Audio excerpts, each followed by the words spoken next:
Imagine that you are responsible for protecting the wealth of millions of people. Wealth that has been accumulated for over 100 years and currently sits in the form of gold.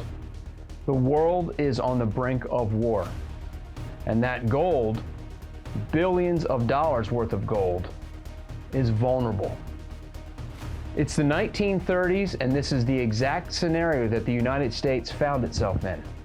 The solution? Fort Knox.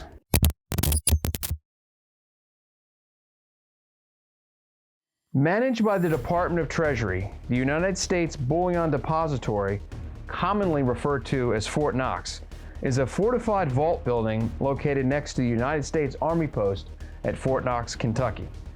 Looking more like a jail, the building the gold is stored in looks a little strange from the outside. The fascinating part is what you can't see.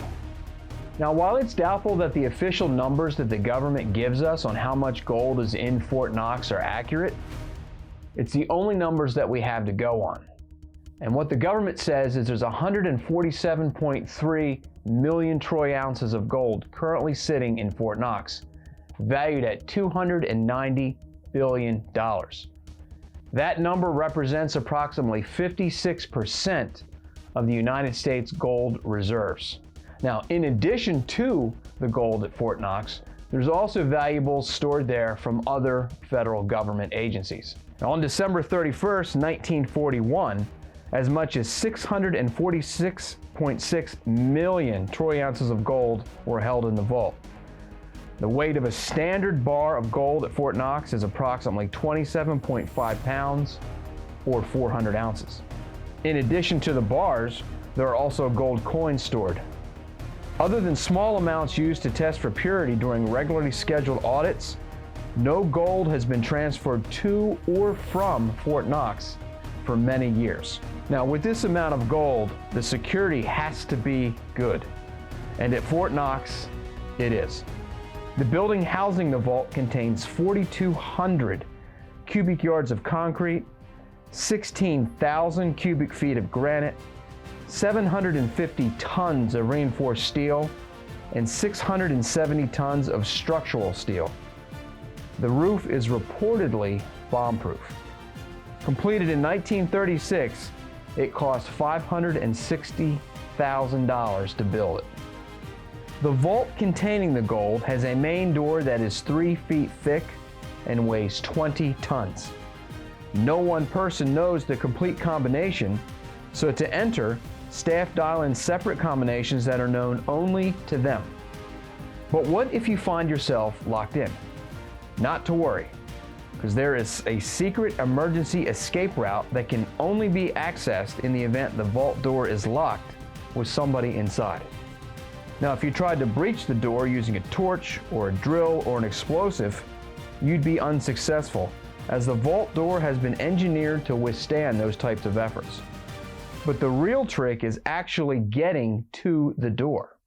The United States Mint Police, established in 1792, is one of the oldest federal law enforcement agencies in the country. Among their other duties, they are responsible for guarding Fort Knox. They are assisted in this endeavor by an electric fence that surrounds the building. But even getting to the building would be a feat, as it sits at the center of a 109,000-acre Army post. While the Bullion Depository is part of the United States Mint, you might ask yourself why it sits on an Army post in the middle of Kentucky. That's an interesting story. In the 1930s, a great deal of gold that is now stored at Fort Knox was held in Philadelphia and New York City, both cities situated on the coast. This potentially made the gold vulnerable, according to the military, so a new and safer location had to be found. Kentucky seemed like the perfect choice. Kentucky is landlocked, but still close enough to Washington, D.C. to be accessible for federal government officials. Being on the other side of the Appalachian Mountains meant that an invading army would have to fight through them, and attacking by air was considered dangerous for a pilot not familiar with the territory. Additionally, the Army had a completely mechanized cavalry unit stationed adjacent to the fort, which could be quickly deployed to defend the depository. Knowing all this, it makes perfect sense why the area was chosen to protect a large portion of the nation's wealth and treasures. It's important to note that there was a large amount of gold stored at San Francisco at the same time. Now, San Francisco is also a port city and was also deemed vulnerable. So that gold prior to Fort Knox was moved to a location in Denver. In August of 1935, the land owned by the military was transferred to the U.S. Mint, which planned to have the facility completed in just 2 months. However, construction didn't begin until 1936 and wasn't completed until December of 36. In January of 1937, the first shipment of gold moved to the depository by the United States Post Office of all people. Of course, the Secret Service and military escorted the trains full of gold. The second shipment, which consisted of 45 trains over the span of 7 months, concluded by the beginning of March 1941. Now, as we mentioned earlier, gold is not the only thing stored at Fort Knox. Over the years, there has been many priceless and one-of-a-kind items taken there to be protected. In 1939, after the outbreak of war in Europe, one of the original copies of the Magna Carta was on exhibit in New York at the World's Fair and was taken there for safekeeping. It remained at Fort Knox until it went back to England in 1947. Out of a fear that Washington would be attacked during World War II, originals of the Declaration of Independence, the Bill of Rights, the United States Constitution, Lincoln's second inaugural address, the Gutenberg Bible, the Articles of Confederation, and the Gettysburg Address were all moved to the vault at Fort Knox. The Holy Crown of Hungary, the true ruler of Hungary according to King Solomon, was moved to the vault in 1945 and remained there until 1978. In addition to the nation's gold and treasures, there's something else stored at Fort Knox that might surprise you. Beginning in 1955, the United States began storing morphine and opium at Fort Knox. This was done so because they wanted to protect the nation's supply of pain medicine during the Cold War, should there ever be a disruption in the supply chain. Now, if you're like most people, you'd probably like to look inside the vault, if for no other reason than to make sure the federal government is on the up and up when it tells us that our gold is safe and secure. But getting inside the vault is rather difficult.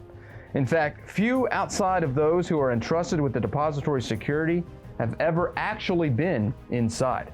Surely the president can get inside, right?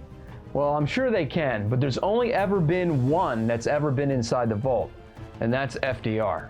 And it wasn't until 1974 that a select group of congressmen accompanied by press were allowed to tour the vault.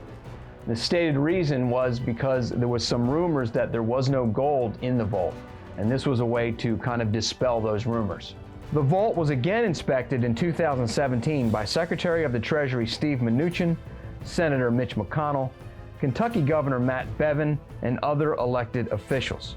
Now, you're probably thinking at this point, with all of that gold stored in one location, certainly somebody has tried to break in and steal it. Well, you might be surprised to find out that that has only ever happened one time. It occurred in 2022, and it didn't end well. Because of the high level of security, the depository at Fort Knox has a reputation for being impenetrable. In fact, it has become part of our common vernacular to declare something is, quote, as secure as Fort Knox, end quote. So it isn't surprising to find out that in over 80 years, there's only ever been one attempt to break in. With technology in the field of security becoming more robust every year, it's hard to believe that anybody will ever successfully get in. So assuming the gold is still there, it's a safe bet it will remain secure for the foreseeable future. During our research on Fort Knox, we found the details to be very interesting, and we hope that you did as well. If you'd like to see more of our videos, please click on the screen now. And if you'd like to support our work and help out the channel, please consider liking and subscribing. And until next time, I am Dennis Gill for Revealing History.